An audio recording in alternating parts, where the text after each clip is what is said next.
So Brandy Johnson failed to defend her all-around title yesterday, trying to pick up individual championships today, and this is one of her very best events, the vault. And that was a beautiful vault, an outstanding effort from Brandy Johnson. She had a 1/10 deduction for the step on the landing, otherwise fantastic. This is the type of event that really plays into the hands of a competitor like Brandy Johnson, where she is so quick to begin with and so powerful. In vaulting, we look for height, distance, and clean form in the air. And Brandy Johnson really displays all of those attributes. So Brandy Johnson, probably a good 1/10 of a point deduction on that bobble at the end, and came up with a 9.762 on her first vault. For her second vault, Brandy performs a handspring front with a half twist in pike position. That was beautiful. That was a good vault. Again, a step on the landing. That's going to cost her. She has had problems, Christy, all weekend long in nailing landings. And it's really unfortunate. You can see here that this is a tremendous vault. Great form in the air. And it's too bad she takes those 2 steps because that costs her 2/10. Score on the second vault, a 9.775, so the average for Brandy Johnson. And we have a new leader now in the vault, a 9.768. John Roethlisberger ready for the apparatus where he won it all yesterday, the pommel horse. Yeah, probably his weakest event, Joel, but showing his competitive style, he had a fabulous exercise.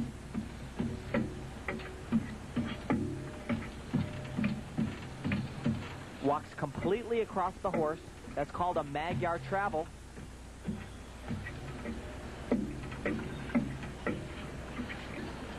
Showing very good swing. Very extended. All he needs is the dismount. Well, that's pure Roethlisberger style. Once again, nothing incredible, but absolutely no deductions throughout the entire exercise. Roethlisberger simply spoils you with his consistency. We're back over to the women's vault now. Our all-around champion, Kim Zmeskal, with her first vault, and this may be her strongest area. At 14 years old, Kim Zmeskal has already scored 2 perfect 10s on this event.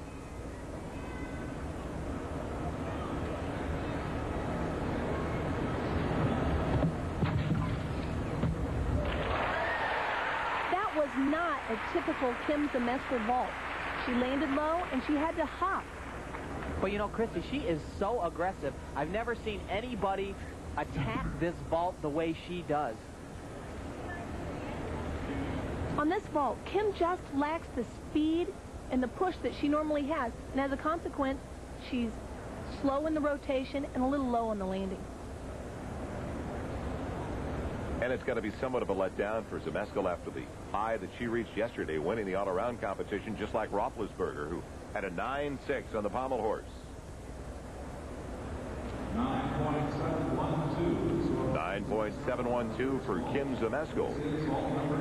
Not up to her usual standards on the vault. But not a low score by any means. For a second vault, Kim will be performing a handspring front with a half twist in pike position. This is the same vault performed by Brandy Johnson.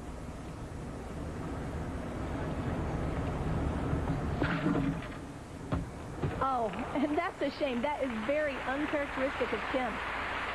We have not seen Kim Zmeskal break during the whole competition. It is so rare to see Kim Zmeskal touch the floor, especially on the vault. Kim had a strong, aggressive run into the vault and a nice push. Actually, she had a better vault going here. And then she just pulled her legs in a little too far. This vault had too much rotation. So there's no way that Kim Zmeskal is going to overtake Brandy Johnson after they average her 2 vaults at 9.237 on the second with an average of 9.474.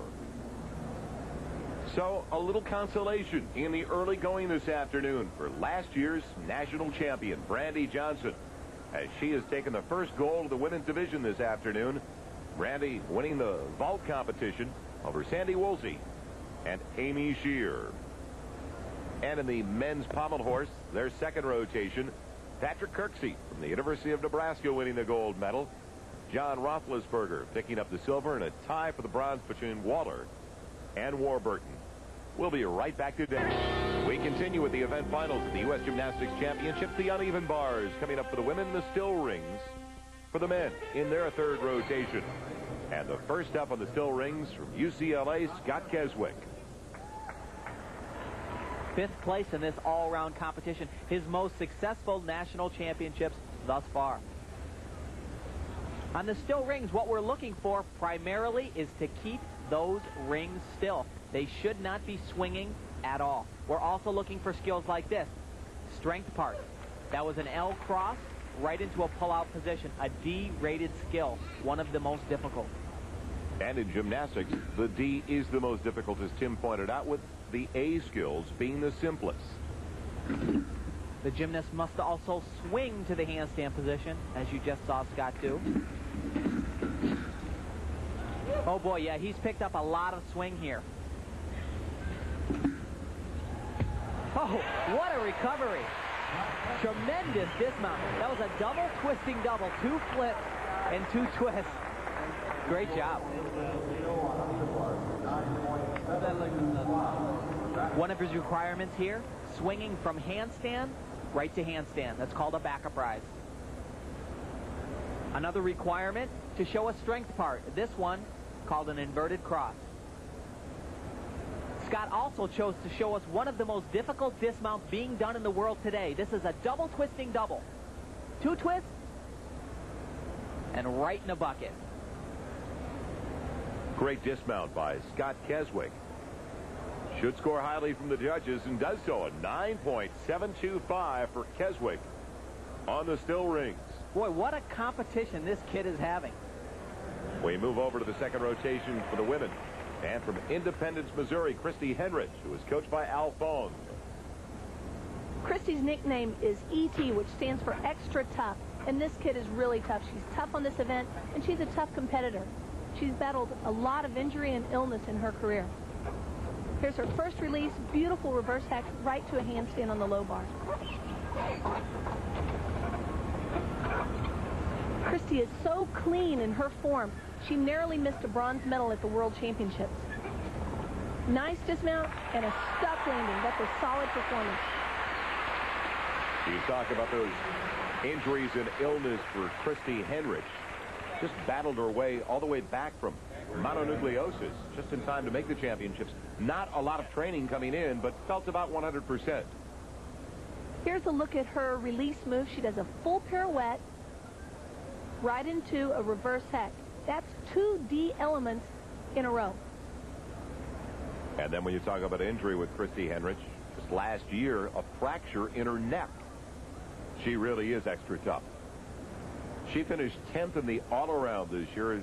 Last year, she was second behind Brandy Johnson, so that changing of the guard continues when you look at what has developed over the last 12 months for Christy Henrich. She did a great job in this final. There's her dismount, a double back. It's a C element, but a beautiful landing. So Christy Henrich waiting for the judges' results on her uneven bars, and a great score of 9.812. We move back to the third rotation for the men. Another UCLA Bruin, Chainey Umphrey. Well, Chainey came racing out of the blocks in this competition. Had a bit of a problem when he went to the parallel bars in the optional round. But this event is all Chainey Umphrey. He is so strong. This kid is programmed for power. So often we talk about the floor exercise and the lower body strength. In the still rings, the upper body strength really plays the important role. Critical, Joel. It is critical for a successful routine. He's shown us great swing and tremendous strength. And watch this, a piked full twisting double somersault to a real good landing. Outstanding effort by Chainey Umphrey. Told me when he graduates from UCLA, wants to go into medical school and eventually become a surgeon. One of the biggest swing combinations in the competition. This is a pike double whippet, followed immediately by the same skill in the tuck position. Extremely difficult to be done one after another. I am surprised that Terry Donahue did not take him away from UCLA coach Art Sherlock to become a fullback for the Bruin football team. A 9.675 of the still rings for Umphrey. but not good enough to overtake his college teammate, Scott Keswick.